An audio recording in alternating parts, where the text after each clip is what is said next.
Aquí en el estudio, Francisco Martín Moreno, usted pues lo conoce perfecto, lo identifica perfectamente. ¿Cómo estás, Francisco Martín Moreno? Buenos días. No puedo decirlo separado. ¿Alguien te dice solo Francisco? No. O sea, Francisco Martín Moreno es como si fuera tu nombre completo. Es como una locomotora, es un nombre, ¿no? Sí. Me encantaría que fuera más breve, ¿no? Ajá. Como Tim Cooks o algo así, punto, ¿no? Pero es una locomotora. Francisco Martín Moreno, pues no hay forma. Pero y ¿no? falta el apellido materno. A ver. Es Biel, B-I-E-H-L. Francisco Martín Moreno Biel. Biel, imagínate Sí. nada más. Ajá, bueno, bienvenido, qué gusto tenerte acá. Azucena, gracias. De veras, es un honor estar contigo y sobre todo que me permites hablar con tu gigantesca audiencia. ¡Qué Ay, bárbara! no, me encanta porque, bueno, pues eres un clásico para la lectura, para los hechos de México, que nos cuesta a veces entender la historia del país y tú nos la cuentas de una manera formidable, novela, súper vendida, súper reconocido. Y ahora tengo que yo ya quiero irme a empillamar al ratito a tu casa, a su casa, pues para empezarlo a leer, Francisco Martín Moreno, Los tiempos malditos. ¿Estos o los otros? Son los otros, los del siglo XVI. Ah. Ya me he ocupado de los del siglo XXI. Ajá, sí, claro. Pero bueno, esto sí. Fíjate que me pasó una cosa muy curiosa. Todos en la escuela nos dijeron cuando llegó Cortés qué hizo, qué no hizo, qué pasó, cómo llegó, cómo no llegó. Pero no nos han contado la historia desde el punto de vista español. Ok. Eso fue Ajá. lo que yo quise investigar. Entonces descubrí, bueno, en la investigación, que Carlos I, el rey de Castilla y de Aragón, ¿por qué nunca nombró a Cortés virrey de la Nueva España? Uh-huh. Después de que, bueno, vaya territorio que descubrió, ¿verdad? Con oro, con plata, Bájale, como española. con indígenas, sí, con especias, lo que tú quieras. ¿Nos trajeron qué? Viruela. Viruela y sífilis. ¿Caballos? También, sífilis. Ajá, sífilis y viruela. Y viruela, Bueno, pero la que quieras, ¿eh? Entonces viene Hernán Cortés y, bueno, pues semejante territorio, ¿y no se le reconoce políticamente? No, el rey, Carlos I, no lo nombra virrey de la Nueva España. Uh-huh. Cuando creo que tenía todos los merecimientos para hacerlo. O sea, como el presidente, gobernador o algo así. Algo sí. Ajá. Pero nunca lo recibió. Le dio con la puerta en la nariz. Uh-huh. Y además nunca le dio ningún cargo en la corte. Son las cosas que hay que ver allá, ¿no?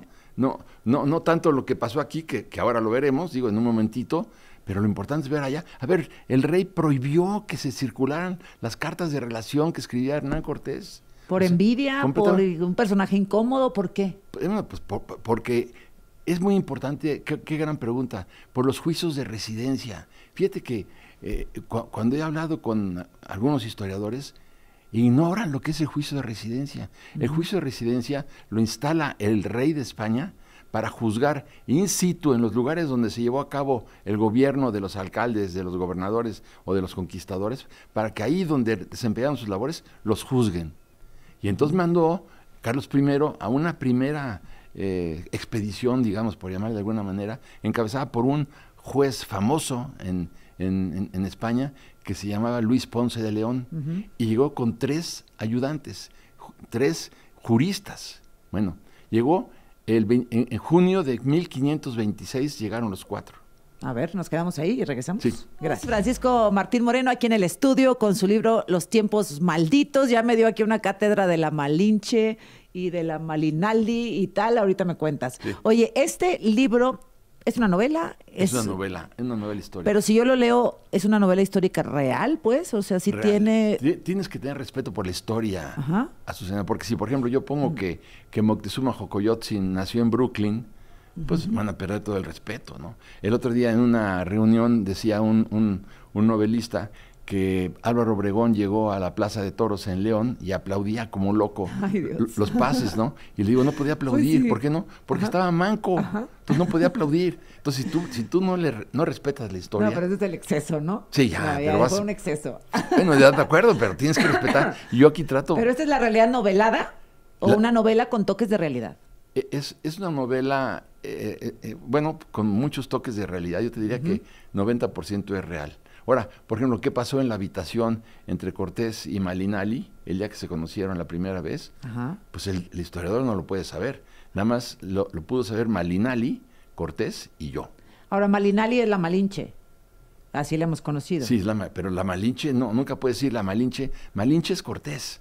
¿Por qué? Porque así fue con es largo de explicar, pero es la derivación lingüística que finalmente se quedó con él. Él es Malinche. O sea, ¿Malinche significa? Es una derivación de Malinali, Ajá. de Doña Marina, y se fue quedando luego en Malinche. Pero Malinche siempre será Cortés, no es ella. Es como de su procedencia. Sí, su Y procedencia. ella, su nombre es Malinali. Sí, Malinali, ¿Y por qué le Malinche. pusimos Malinche? Pues ya es una derivación lingüística que fue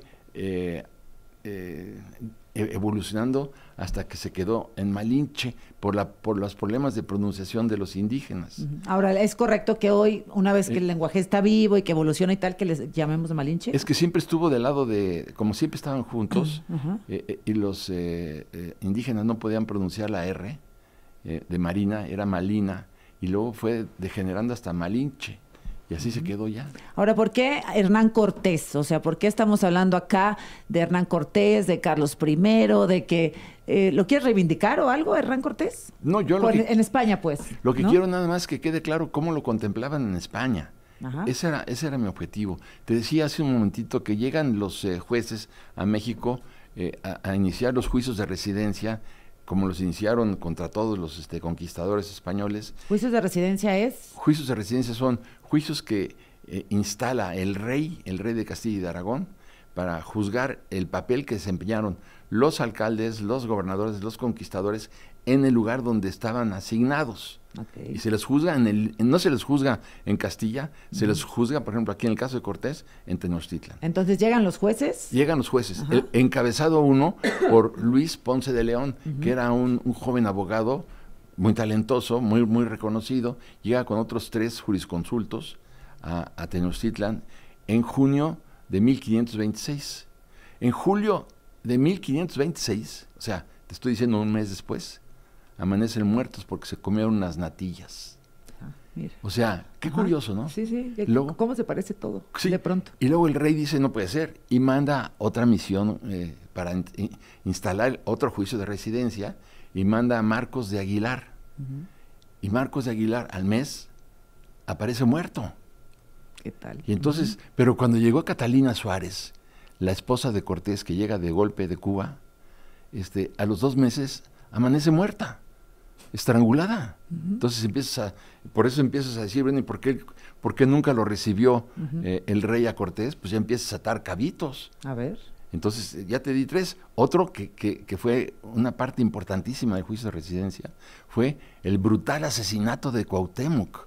Lo matan en condiciones realmente terribles, y claro, también lo supo el rey, pero también supo cómo mataron a Moctezuma. O sea, desde que llega Cortés a Tenochtitlan, los 3 tlatoanis mueren en condiciones terribles. Sí. Moctezuma, a ver, lo mata Pedro de Alvarado, por más que digan que no, lo mata Pedro de Alvarado porque le introduce una espada por el ano y lo tiran por un balcón al Tlatoani, que era el sacerdote supremo, un semidios. En fin, es terrible lo que pasa. Y te pregunto, ¿por qué le puse los tiempos malditos? Porque ¿qué quedó de Tenochtitlan? A ver, ¿qué quedó del Templo Mayor? ¿Qué quedó del Palacio de Moctezuma, del Palacio de Axayacatl? No quedó nada, ¿no?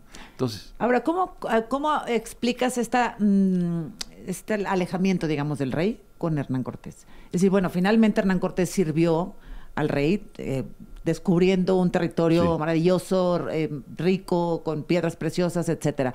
¿Cómo después Hernán Cortés terminó prácticamente mendigando que lo recibiera el rey o que le dieran un título, etcétera? Lo nombraron el Marqués del Valle de Oaxaca. Ajá. Que para Cortés pues era nada, él tenía que ser el virrey, ¿no? Pero también pasan cosas que son curiosas y que muchos historiadores, por supuesto, no están de acuerdo conmigo, pero esta es una parte yo te diría, el corazón de la novela. Es cuando Cortés ya vivió 235 días en Tenochtitlan. Hay personas que dicen que Cortés llegó, bombardeó y lo tomó. No es cierto. Lo invita a Moctezuma y se queda 235 días disfrutando a todas las mujeres que tú quieras, toda la comida que quieras, todo.